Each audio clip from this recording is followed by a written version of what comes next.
Surnommé l'Apple chinois, Xiaomi s'est lancé avec succès à la conquête de l'Europe. La marque, créée en 2010, est connue pour proposer des produits au très bon rapport qualité-prix. Elle devrait donc séduire les consommateurs français à la recherche de bonnes affaires. Xiaomi Poco X3 NFC.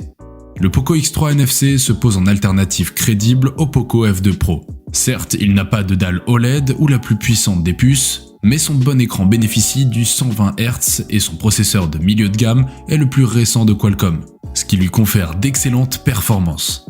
Le seul bémol se trouve comme souvent en photo, mais même là, il parvient à surprendre. Il fait bien mieux que la concurrence, notamment le Redmi Note 9 Pro et l'Oppo A9. Xiaomi n'a clairement pas tenté de révolutionner son monde avec le Poco X3.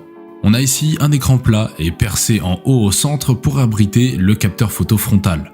Tout autour, les bordures sont assez épaisses, surtout au niveau du menton. Pour la prise en main, on a affaire à un smartphone assez lourd avec ses 215 grammes. Ce poids ne choque cependant pas à l'utilisation, l'appareil étant plutôt bien équilibré. J'ai plus été marqué par la largeur du produit, 76,8 mm, soit un tout petit peu plus que le gros Galaxy S20 Ultra. Le Xiaomi Poco X3 est propulsé par un Snapdragon 732G, une puce de Qualcomm destinée aux smartphones à la croisée de l'entrée et du milieu de gamme. Aucun souci particulier à noter en termes de performance. Le SoC n'offre pas plus que ce qu'on attend de lui, mais certainement pas moins non plus. Pas de déception et pas de surprise. Xiaomi Mi 10T. Le Xiaomi Mi 10T est le modèle de base de l'avant-dernière gamme des fleurons de la firme chinoise. Moins poussé que la version Pro, ce Mi 10T ne diffère seulement qu'au niveau de la partie photo, puisqu'il est équipé d'un module de 64 mégapixels en lieu et place d'un module de 108 mégapixels. Un argument de choix pour les photographes mobiles aguerris, mais qui devrait laisser de marbre ceux qui cherchent avant tout un excellent smartphone à tarif modéré. Logiquement moins bon que le Mi 10T Pro, ce Mi 10T ne démérite pas pour autant. Grâce à son autonomie de compétition, il se révèle même meilleur que le tout dernier Mi 11. Alors si vous cherchez un smartphone polyvalent, que ce soit en photo ou pour ses performances, alors ce Xiaomi Mi 10T pourrait constituer un excellent choix. Le Pixel 4a 5G mérite aussi votre intérêt. Xiaomi Mi 11. Voici le Mi 11, le puissant et raffiné fleuron de Xiaomi qui mise beaucoup sur sa puce Snapdragon 888. Le nouveau smartphone premium de Xiaomi adopte un design à la hauteur de ses ambitions. Dans la lignée du Mi 10 Pro, les finitions sont très travaillées pour le plus grand plaisir des yeux. Au dos, le revêtement mat procure un toucher doux. Notre modèle de test gris de minuit rend assez bien, même si nous aurions préféré mettre la main sur le beau bleu horizon. Niveau protection, l'arrière est en Gorilla Glass 5. À l'instar d'un iPhone 12, par exemple, l'îlot photo est carré avec des coins arrondis. Si l'intégration n'est peut-être pas aussi poussée que sur le récent Galaxy S21, il faut avouer que le design rend quand même plutôt bien. Ce Mi 11 est le premier smartphone à débarquer avec le Snapdragon 888, le dernier SoC haut de gamme de Qualcomm.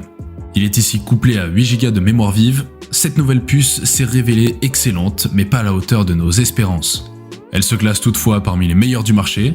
Si vous voulez plus de détails, nous lui avons consacré un article labo ci-dessous. Rappelez-vous toutefois qu'une mise à jour devrait arriver, MIUI 12.5, et pourrait améliorer les performances du smartphone. Xiaomi Redmi Note 10 Pro.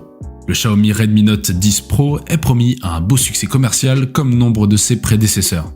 Pour plaire au public, ce modèle s'équipe d'un écran AMOLED de 120 Hz, d'un capteur photo principal de 108 mégapixels et d'une grosse batterie. Le Xiaomi Redmi Note 10 Pro se montre vraiment très convaincant à plus ou moins 300 €. Malgré ce prix compétitif, le smartphone propose plusieurs belles qualités, notamment en termes d'écran avec une dalle AMOLED bien calibrée et au taux de rafraîchissement de 120 Hz. Autre atout majeur, l'autonomie et la charge efficace. Le Xiaomi Redmi Note 10 Pro peut aussi compter sur un bon capteur photo principal de 108 mégapixels et une compatibilité avec le NFC. Il est malheureusement instable sur Fortnite et ne se débarrasse pas de l'enquiquinant antivirus qui affiche de la publicité poussée par défaut par MIUI, qui reste une chouette interface cependant. Retenez donc une chose essentielle. Pour 100 € environ de plus que la version classique, le Redmi Note 10 Pro propose un mode 120 Hz, du NFC et de meilleures performances photo. Si ces critères-là sont vraiment importants pour vous et que vous avez le budget, c'est un excellent choix qui se profile pour vous. Sinon, le modèle de base fera parfaitement l'affaire. Xiaomi Poco F3. Le Xiaomi Poco F3 est proposé à un prix contenu alors qu'il embarque un Snapdragon 870 très puissant. Son objectif ? Proposer de grosses performances sans vous ruiner. mince et léger. C'est en ce terme que Xiaomi décrit le design du Poco F3 pour mettre en valeur son épaisseur contenue à 7,8 mm et son poids de 196 grammes. En voyant cela sur la balance, le mot léger n'est peut-être pas celui qui vient tout de suite à l'esprit. Ce qu'il faut surtout retenir, c'est que la barre des 200 grammes n'est pas dépassée malgré une hauteur conséquente mesurée à 163,7 mm. Les performances sont le nerf de la guerre pour la gamme Poco de Xiaomi et ce modèle F3 n'y échappe pas. Avec un Snapdragon 870 à son bord, une puce réservée au haut de gamme normalement, le téléphone est bien décidé à montrer qu'il sait rouler des mécaniques mieux que n'importe quel autre modèle à moins de 400 €. Le tout est accompagné de 6 ou 8 Go de RAM LPDDR5 en fonction de la version choisie et d'un stockage variant de 128 à 256 Go non extensible. Une belle présentation sur le papier.